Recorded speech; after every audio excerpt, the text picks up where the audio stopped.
जबकि वज़ीर दाखिला मोहसिन नकवी ने कहा कि 48 घंटे में 120 अफगान शहरी पकड़े गए। अफगान शहरियों का पकड़ा जाना अलार्मिंग है।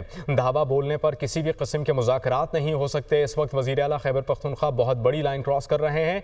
सारी सूरत हाल के ज़िम्मेदार अली अमीन गंडापुर हैं। सदर और वज़ीर आज़म राबते में हैं। स्ट्रैटेजी बनाएंगे और अमल दरामद करेंगे। किसी भी सूरत SCO कॉन्फ्रेंस को सबोताज करने की इजाज़त नहीं देंगे।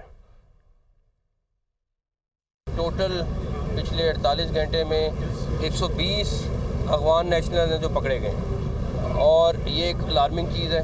पत्थरगढ़ की जगह थी जहाँ पे हमने ब्लॉकेट लगाया हुआ था, वहाँ पे पुलिस पे फायरिंग हुई है और आंसू गैस तो वो मुसलसल पुलिस वालों पे चला रहे थे। अब ये हम चेक कर रहे हैं कि उनके पास इतनी आंसू गैस कैसे आई और कैसे इस्तेमाल कर रहे थे। हमारा तकरीबन वहाँ पे 80 से 85 के करीब पुलिस वाले हैं जो ज़ख्मी हैं, जिनको हम या फौरी तिबी इमदाद दे रहे हैं या उनको हॉस्पिटल मूव कर रहे हैं। देखें, पॉलिटिकल लीडरशिप इस टाइम मुसलसल राब्ते में, प्रेसिडेंट प्राइम मिनिस्टर भी राब्ते में आपस में, और जो भी वो स्ट्रेटजी फाइनल करेंगे हम उसको इम्प्लीमेंट करेंगे। वज़ीर आला बहुत बड़ी और काफ़ी ज़्यादा लाइन्स क्रॉस कर रहे हैं। इस सारी सिचुएशन के ज़िम्मेदार CM KP के हैं। दावा बोलने के ऊपर तो मुज़ाकरात नहीं हो सकते। वो वैसे अगर बैठे होते CM KP के कहते कि हमने किसी बात पे गुफ्तगू करनी है तो डेफिनेटली हो सकती है।